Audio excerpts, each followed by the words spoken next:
Okay, special episode 3324, 3325, and 3326.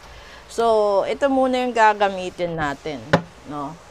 Para malaman natin kung ano ba yung mga ugali o sitwasyon na naging sanhi kung bakit ka binarang, kinulam, sinumpa, at bakit ka nagkaroon ng matinding sakit.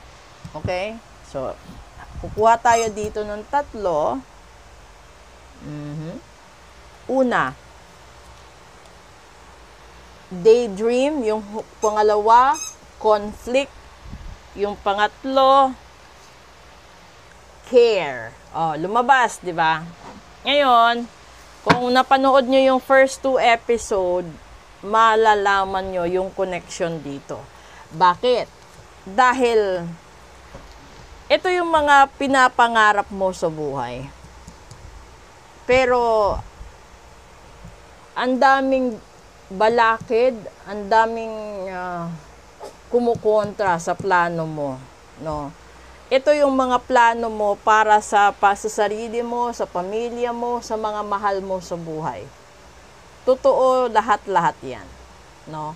Kung merong mga tao na nangangarap ng mabuting sitwasyon, makakain ng marami, no?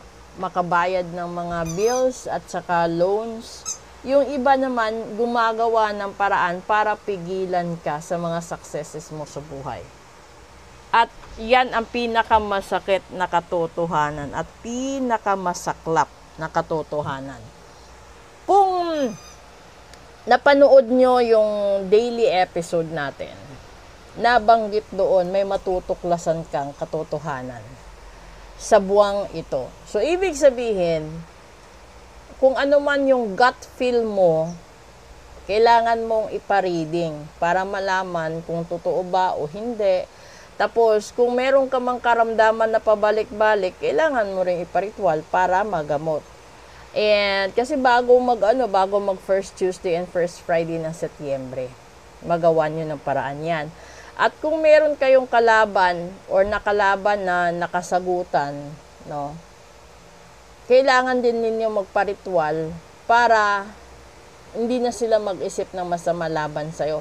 Lalong-lalo na kung araw-araw ka lumalabas sa bahay mo, kasama mga mahal mo sa buhay. Kasi ang hirap din sa panahon ngayon, baka madama yung mga taong mahal mo na wala namang kamalay-malay. Okay? So, ano pa ba? Kung patungkol ito sa negosyo, sa trabaho, andi dito pumapasok yung inggit, pumapasok yung